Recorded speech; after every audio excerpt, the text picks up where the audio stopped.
happened to see the movie Black Widow yesterday.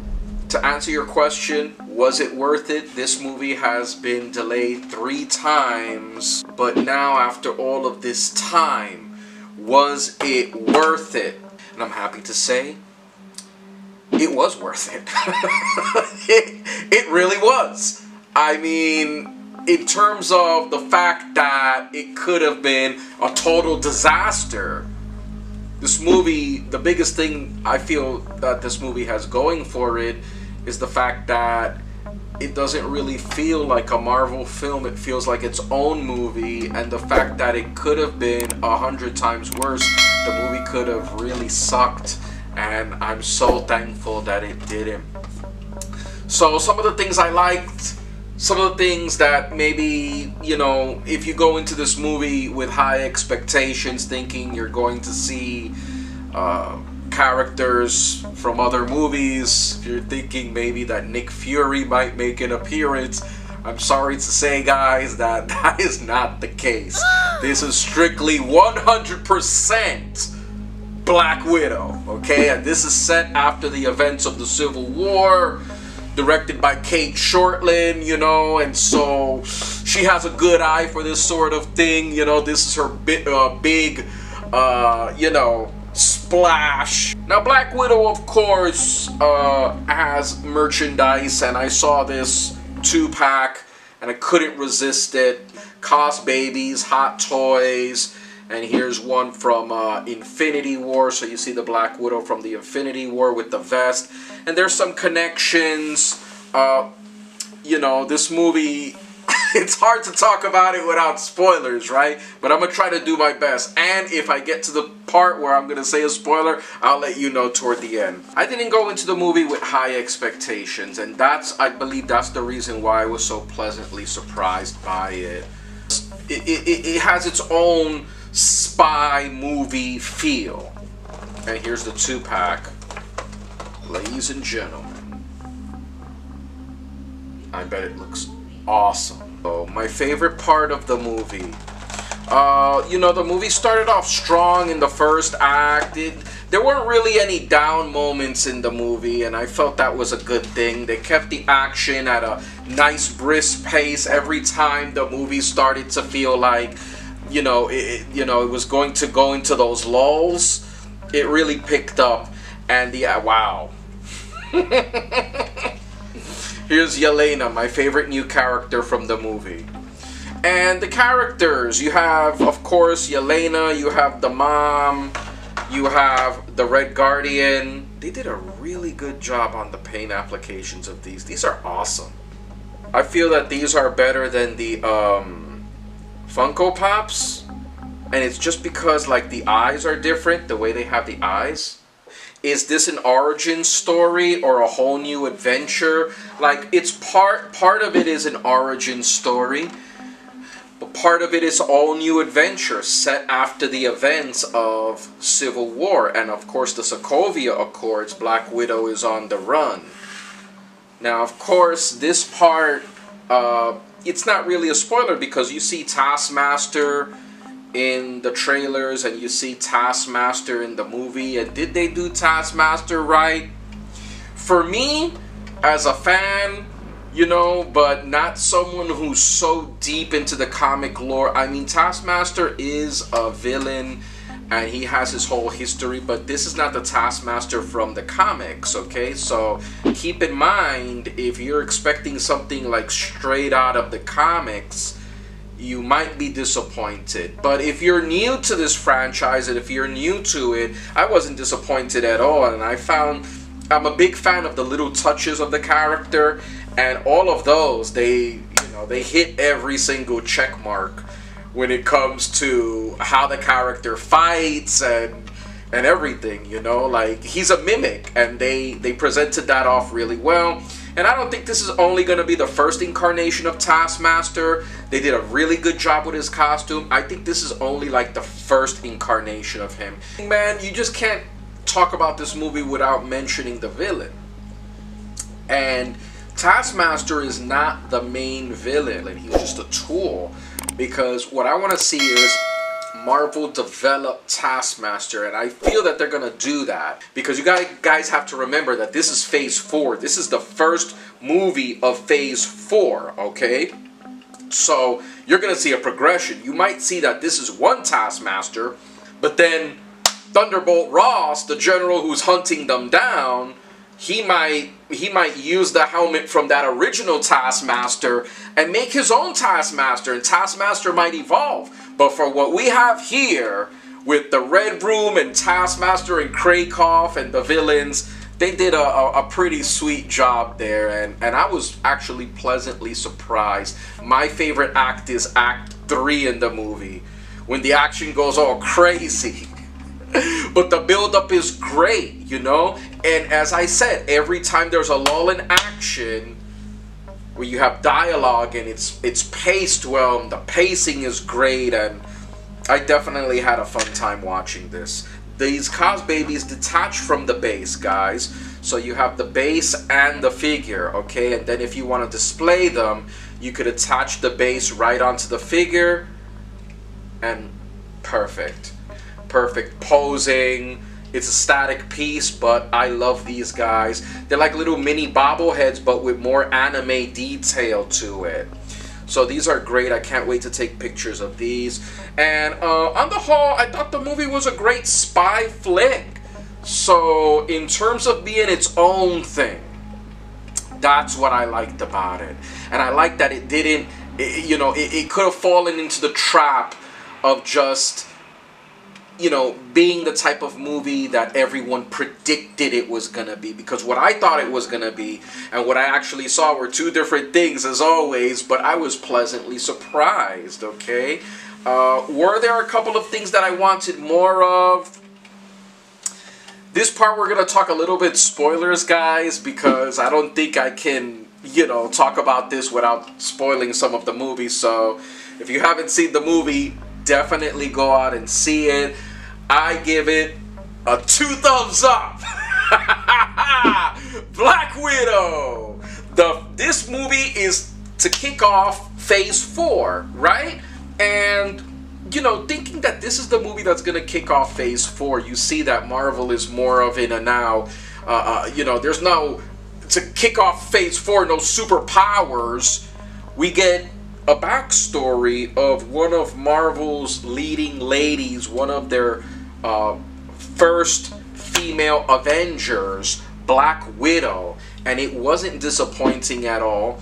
You see the events that happen early on in the beginning of the movie. That part is the origin story, and they set that up, you know, of course, through, you know, the intro credits where they have a lot of these quick cuts of her in the ballet and all of this backstory that was established in movies like Age of Ultron and Iron Man 2, and so we already seen that stuff, so there's no need to really dredge all that up again because we already know that. And, you know, it's briefly explained in the beginning in her childhood, and I appreciated that a lot. I thought that was a cool development right there, that they focused on her childhood. And then they flash forward after the Sokovia Accords. Of course, she's hunted by Ross and his goons, and she has contacts. She's escaping the Sokovia Accords, but she's forced to confront her past because, of course, Budapest. You guys all know the relationship that ScarJo, Black Widow, has with Budapest. And so Natasha, you know, that's a safe house. She has plenty of these things. Leaves behind the package, and inside there is the key to dismantling the Red Room and the Widow Army. And I thought that was pretty cool how they linked that. And of course, the top agent that is on Black Widow is Taskmaster, and of course the Army of Widows. So I thought that was really cool, her, you know, jumping around and trying to evade, you know, these guys, while at the same time bumping into her family as well, because the sister was the one who sent her the package. So as you see in the safe house in Budapest. But what I wanted to add quickly was when you flash forward to the future, You see how all of these agents have aged, their family, her father, her mother, her pretend family. These are agents. We have the son of the Tinkerer, which is the agent who helps Black Widow. He's sort of like this guy that's in the shadows. He's an independent contractor, and he provides Black Widow, of course, with fake passports and, of course, equipment. And little it was known to me or any of the audience that this happened to be the son of the Tinkerer who appeared in Spider-Man Homecoming, who helped the Vulture in his heist. This is the son of that guy. Crazy, they didn't make any mention of that. I had to research that in Wikipedia. Turns out that he brings her items from the Budapest safe house that she's never gonna go back to. And her and Hawkeye had some great times in Budapest that we're not gonna know anything more about that. That's already just mentioned in the other movies and of course in Endgame or whatever, but here it's not really expanded upon.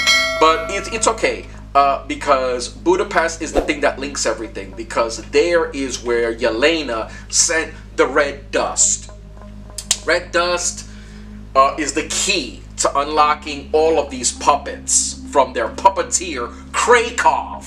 Okay, now here's where the film gets really crazy, because as she discovers that she's being attacked, because she doesn't know why, from this guy, Taskmaster, who, you know, guys, if you're expecting the comic version of Taskmaster, don't, okay? Don't, because you're going to be extremely disappointed. I read some really negative comments online about, oh, this is not Taskmaster. They destroyed Taskmaster. They ruined the villains. Guys, keep in mind that this is Marvel's way of psyching you out. They did the same thing for the Mandarin in Iron Man 3. Now, with Shang-Chi and the Legend of the Rings, we will see perhaps the real Mandarin. So it's always a reveal, right? So don't think that this is the final version of Taskmaster, because what we saw here with Taskmaster and his mimicking abilities, it was just great. I loved every minute of it. And to tell you the truth, 100% on the real tip, the opening credits, which I thought would have been better served at the end of the movie, really are a collage of all of the indoctrination, the training that, of course, Natasha had to go through in the Red Room and all of that. I appreciated that. So, of course, when she's attacked by Taskmaster, she notices that the reason Taskmaster is attacking her is because of packages that she has from Budapest that were sent to her from her sister. She doesn't know what's going on, and she sees that Taskmaster is eyeing this little suitcase. Of course, in that suitcase is the red dust. Okay, and that's when she sees that Black Widow sees that she's being attacked, and there's a fight sequence. There's at least a couple of fight sequences that were really cool. Of course, there were 3 instances in this film, 3 times in the movie, where Black Widow should have died. Okay? So, really, suspend belief on this one. It's the same thing when they throw John Wick off of the top of a building. You're like, how is he alive? He's still alive. But, okay, never mind that. Romanov gets to Budapest and encounters Yelena, and they fight. It is one of the best fights, okay, in the movie. This is crazy, and then I'm like, wow, this is really cool. And then when they stop fighting, you see that the widows come, and the widows are crazy, especially in Act 3. So as they're trotting around the globe, they're rescuing their former teammates, like they're rescuing the Red Guardian, which I thought David Harbour was really brilliant as the Red Guardian. I didn't care too much for him as Hellboy, but, you know, aside from Stranger Things, David Harbour really did his thing as the Red Guardian, and it made me want to follow the adventures of the Red Guardian. I'm like, man, like, Marvel, you need to give this guy his own separate TV show. This is Russia's first super soldier, and there's like a constant back and forth between him and his big crush, Captain America. Like, he never met Captain America. He's the guy that goes around telling everybody, oh man, I beat Captain America in this. It's like, he has like a real affection for Captain America. You can see. He's like, but that's my rival in the West. You know? So that was cool. The mom was cool. And then in the third act, after they finish you know, getting all of the members of the team, and of course this is Black Widow, and what would a Black Widow film be without betrayal, without espionage, without like a double dealing and stuff? So it does all of that stuff. And of course the return of the face mask and everything like that, I thought that was cool. But the third act in the sky base, right? And this is the staple of every spy film, and I'm so happy they did it in this one, where the villain always has a base. It's either in a mountain or in inside a volcano. This one was in a cloud. I thought that was really cool, especially the Red Room. There's no way S.H.I.E.L.D. or the authorities could find the Red Room. Why? Because it's in a cloud. I'm like, okay, that's pretty cool. I'm thinking there was some Stark technology that has been copied, or Hydra, to allow it to spin inside of a cloud in the sky, invisible. Like, I thought it was going to be a S.H.I.E.L.D. helicarrier, but it was a Red Room. It was pretty cool. Yeah, I mean, Krakow, and, you know, if you put the pieces together, but, you know, I like that they did their own thing with it. They have also a sequence toward the end, and this is my favorite part of the movie, I have to say, I'm sorry, where they do this whole Kill Bill thing, where you have all of the widows come out, and it's like Black Widow, and then it's like, man, this is gonna be like a big fight, and you see it's really cool the way they did that. Like, Krakow has control from his desk console of all of the Black Widows all over the world, and the story from the beginning of kidnapping and, you know, abducting children and recruiting them into this, like, it's really dark stuff. I feel like Phase 4 is really gonna go into dark stuff, man, because, you know, we hear talk of Doctor Strange, the Multiverse of Madness, that's gonna be a horror. You know, Shang-Chi looks like it has some dark mysticism elements, and this thing with this whole Black Widow and the Black Widows all over the world, that thing was really dark. It was really cool how Krakow controlled them through his ring on a console. It was just incredible, that last sequence with Widow versus the Widows. And it was great. And then after that, there was a sky battle when, of course, they destroyed the Red Room. And Yelena being my favorite. Yelena is like, man, she stole the show for me. She's always like, oh, you're such a poser. It's kind of like, Yelena's like the audience, you know, criticizing the Black Widow. Like, oh, you think you're so cool. You're a poser. You do this. I mean, the comedy was there. It's like your typical typical Marvel, but not Marvel. It had Marvel elements, but it didn't feel to me like a Marvel movie. And I think that's the best thing going for it, right? Like, it's its own thing. Especially with the intro credits. I've never seen intro credits for a Marvel film so dark as the Black Widow one, because you see children being kidnapped and little girls and all of this, and this human trafficking and everything. So it addresses some serious issues there in the beginning. And the link, right?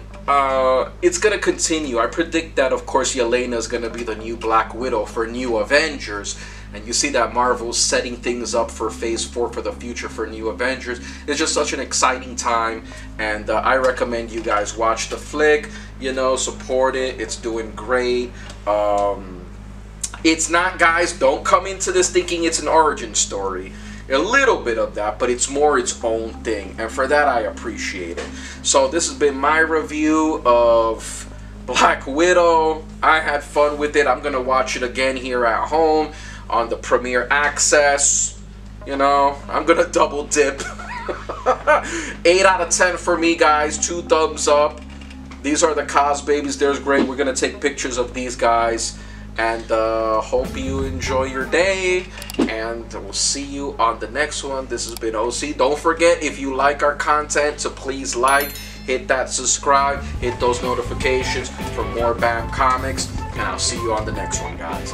Peace.